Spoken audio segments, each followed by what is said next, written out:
Hey,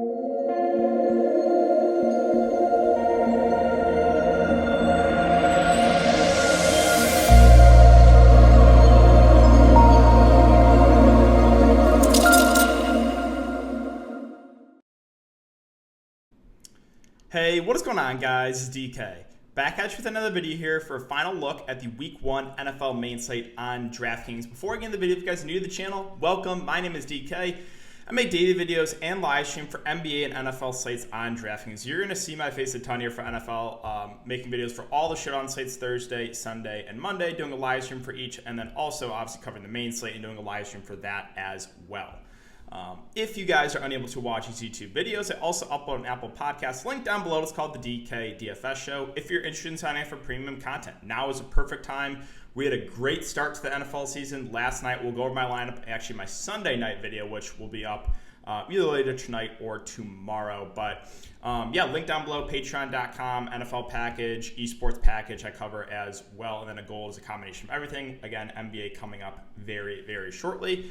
I do want to thank today's sponsor, PrizePicks. So, if you guys are not familiar with PrizePicks, well, there's a few different ways you can play for NFL. The first way is you just take over/under on fantasy points. So, PrizePicks has a ton of players posted for tomorrow, like just a ton, and you can go through and see which ones you like, and you either take the over or the under. You can also go over to single stat, where you can take, if you feel better about taking over/under on rushing yards, or passing yards, receiving yards, receptions, passing completions, rushing TDs, receiving TDs.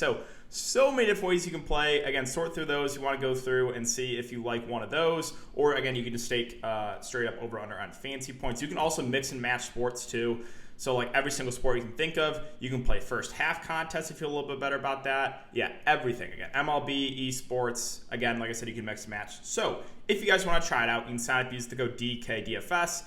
DKDFS, all one word, link down below. You get a 100% match up to $100. And one thing I do want to point out here.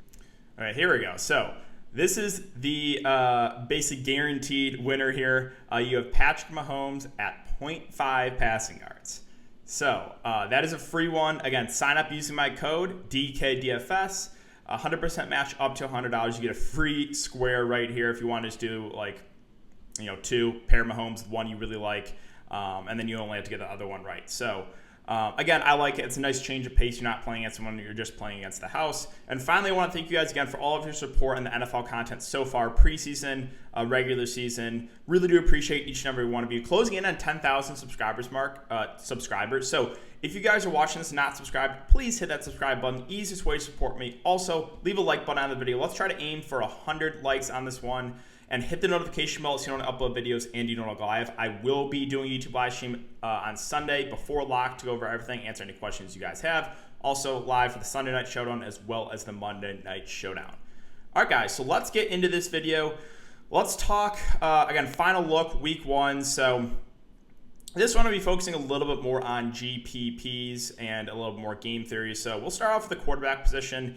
And Patrick Mahomes and the Chiefs stack always seems to go a little bit under-owned just for the amount of upset it has. Now, I'm sure you guys know, if you look in the slate for a while now, there's a lot of value at wide receivers. So you can definitely make this work with, like, Mahomes paired with Kelce, I think will be popular. Or if you want to go Mahomes with Tyreek Hill, I think spending up at wide receiver will definitely make your lineup different because it's a little bit trickier to do that. But yeah, the Mahomes, I mean, it's the highest over-under of the slate, 54.5?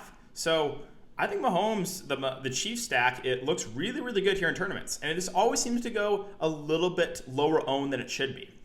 Kyler Murray at 7.6. We talked about him in the early look video. Obviously, really like him because of the rushing upside. You have a clear pairing with him in DeAndre Hopkins. This is definitely a game stackable game as well. If you want to bring it back with one of those Tennessee receivers, you want to bring it back with Derrick Henry. Another game looks pretty good to stack.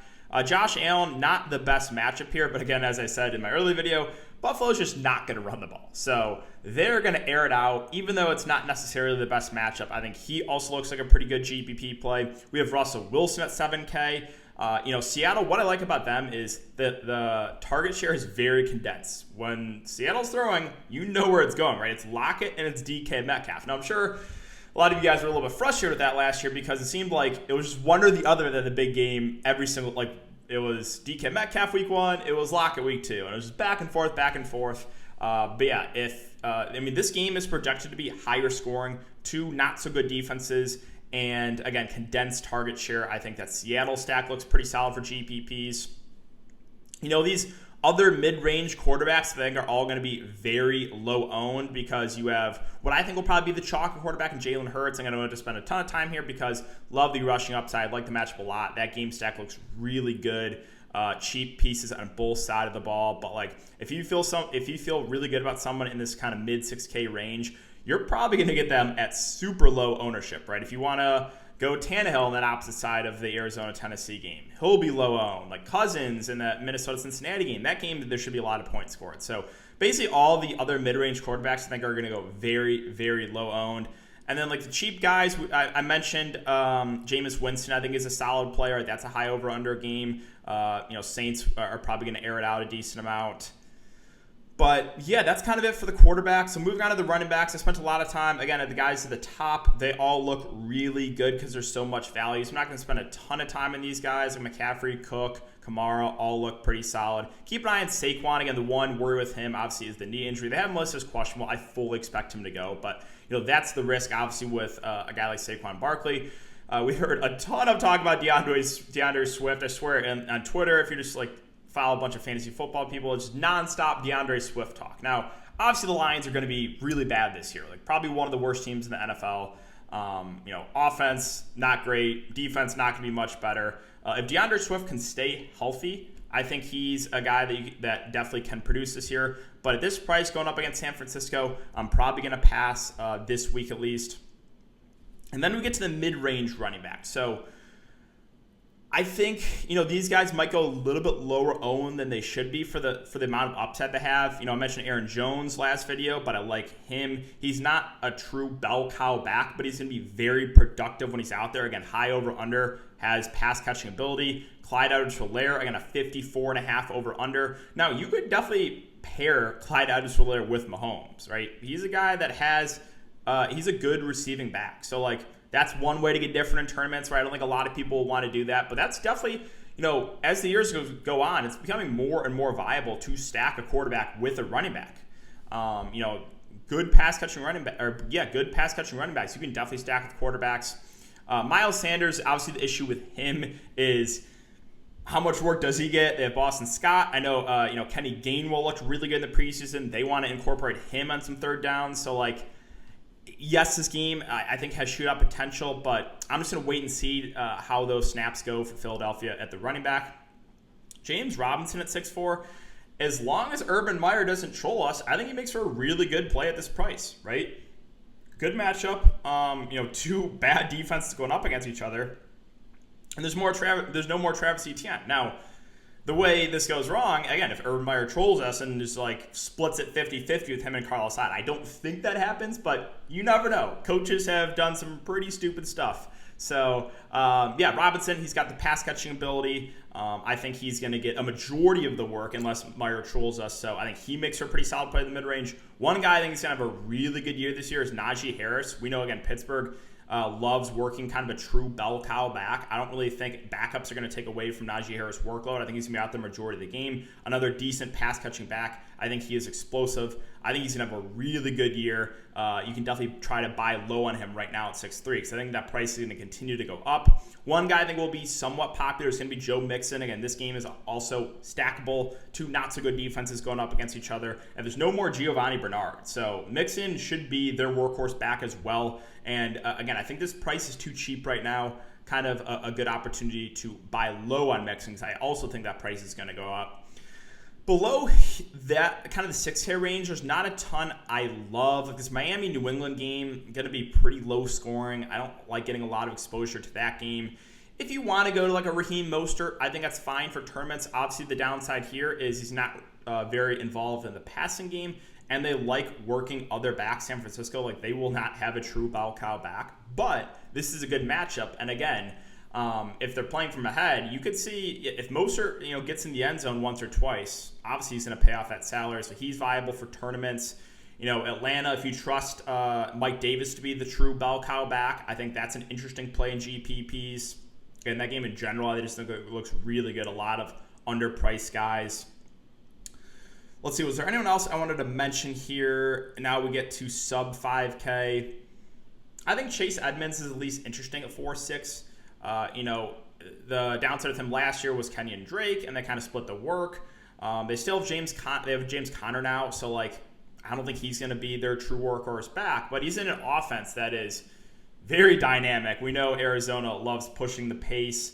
Another downside though with Edmonds is Kyler Murray will keep it himself a lot, but he's involved in the passing game and he's really cheap where it's like, okay, he's someone I think you can make an argument for GPPs as well. All right, moving on to wide receiver. So one way to make your lineup different is you just spend up a wide receiver. I think the chalk and optimal build obviously is to be spending up a running back. So these spend up wide receivers I think will go a little bit lower owned. Devontae Adams, don't spend a ton of time in. Like the top guys all look great. Devontae's a good matchup. Tyreek Hill, we know the massive upside in him. I really like Calvin Ridley. I think he is underpriced at 7.9. Again, Hopkins in that game. Arizona, Tennessee should also be pretty high scoring. Basically, all the top receivers look pretty solid, and I think you're going to get most of them at pretty low ownership. Stephon Diggs, another guy I think will be very popular, again, because Buffalo literally just does not run the ball. And then you get to the mid-range, which I talked about in my early look video, but these guys are all going to go like unowned, like probably sub 5% owned, and there's guys with a lot of upside. So for GPPs, again, spending up a wide receiver or looking to this mid-range, you're going to have a different lineup if you just do that. So like Keenan Allen at 6.9. Obviously monitor the news of Eckler. I think he's full go. I think they're just being cautious with him. But same thing I said about Seattle with the Chargers. Condensed target share. You know where the ball is going for the Chargers. It's Keenan Allen and it is Austin Eckler. I mentioned those Seattle guys, right? If you want to run that stack, Russell Wilson, either Lockett or Metcalf. Probably one of those guys is going to have a really, really good game. The hard part, obviously, is trying to guess which one's going to be.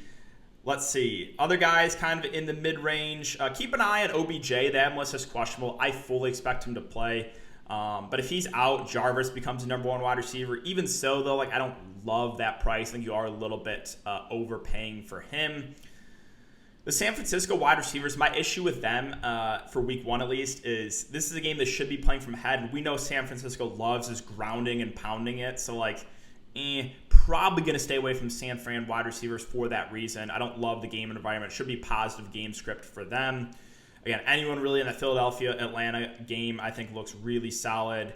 I would, if this was a different game environment, I like Jacoby Myers a lot more, but this Miami-New England game projected to be one of the lower scoring games on the slate. I just think Myers is going to have a really good year this year, especially with Mac Jones playing quarterback. And then we get to the cheaper options, which again, I spent a lot of time here last video. I'll go over this again briefly with Chenault. I think he's going to have a breakout year two. I think that's a pretty cheap price for him.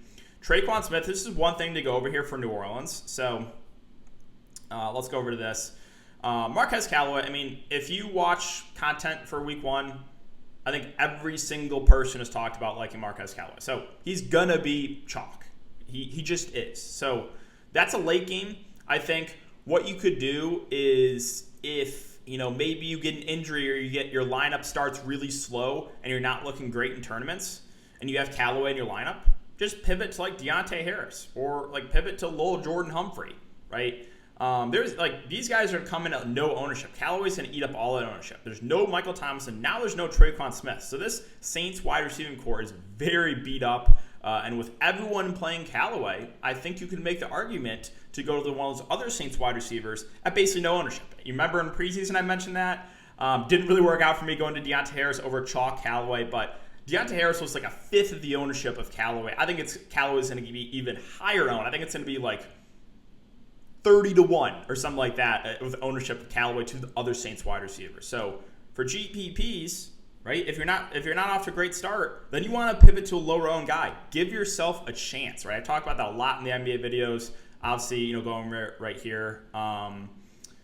Let's see, like the Chiefs wide receivers. If you're confident McCole Hardman's going to have a breakout year this year, obviously he's the number 2 wide receiver.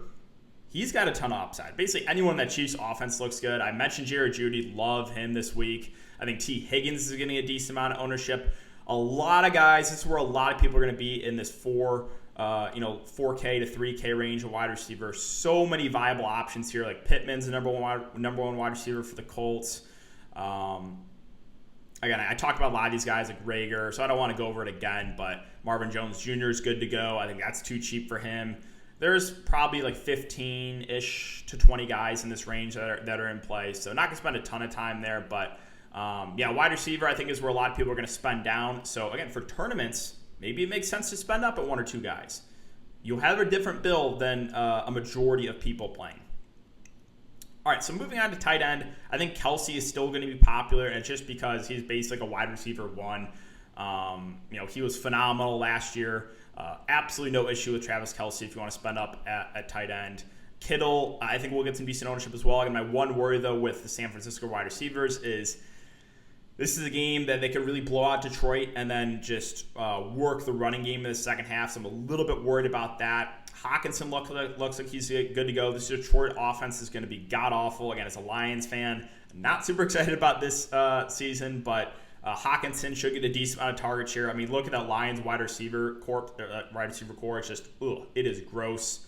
Kyle Pitts, I think, is going to be one of the more popular players on this slate, but for good reason. Like, he is a very talented receiving tight end. Now, the one worry I will say with Kyle Pitts is he's a rookie. We didn't really see much of him in the preseason. We saw like 2 snaps. So is there a chance Atlanta trolls us and, maybe limits his workload a little bit week 1? I've seen crazier things happen. I don't expect that to happen, but there's always a chance.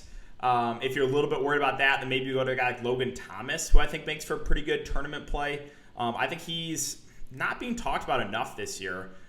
He had a great year last year, and he's going to basically be out there the entire time. So sure, matchup is not necessarily the best, but he's cheap. He's probably going to get you close to double-digit targets. And I think he's going to go very under-owned. So yeah, I like Logan Thomas quite a bit as kind of a contrarian tight end play. And then scrolling down to some cheaper tight end options. So I think a lot of people will be in that like 4K range for tight end. Ertz, I prefer him to Goddard. Philadelphia, we know, loves going to their tight ends. Mentioned that a couple times. Let's see, scrolling down a little bit more, like Coughlin is now the number 1 tight end from Minnesota. He's only 2.9K. I think that's viable if you want to punt it. Dan Arnold is the number 1 tight end for Carolina. He had a decent preseason when he was out there. I think he's at least worth a dart throw. Basically anyone, like all like the really cheap tight ends, then will go pretty low owned. And then, so your flex position, again, building out a lineup. Cash games, you probably want to stick to 3 running backs. But for GPPs, definitely make the argument for spending up a wide receiver. And then, again, for building lineup for GPPs, what I like doing, and I'm sure you guys have heard this, obviously, is stacking and like bring back. So like a quarterback with like a wide receiver or 2, and then bring it back to some of the opposite side. So like, just for example, let's say this Arizona-Tennessee game, you want to kind of play it out in your head how it's going to go. So say you think Tennessee gets off to an early lead, and it's a lot of Derrick Henry, and it's Arizona playing catch-up for most of the game, then like a lineup like something like this would make sense, right? It's a stack. It's an Arizona stack with Kyler, Hopkins. You can even double stack it too. Double stack is playing like 2 wide receivers. So like it's like a stack with a couple wide receivers, and you're bringing it back with some of the opposite sides. So again, where that stack would work, obviously, is if Tennessee gets off to an early lead, a lot of Derrick Henry, and it's Arizona playing catch-up. So yeah, like you can stack with that in tournaments. That's why I like building a tournament lineup. You don't necessarily have to bring it back with someone every time, but it does make sense, especially for stacking a game and hoping for a shootout.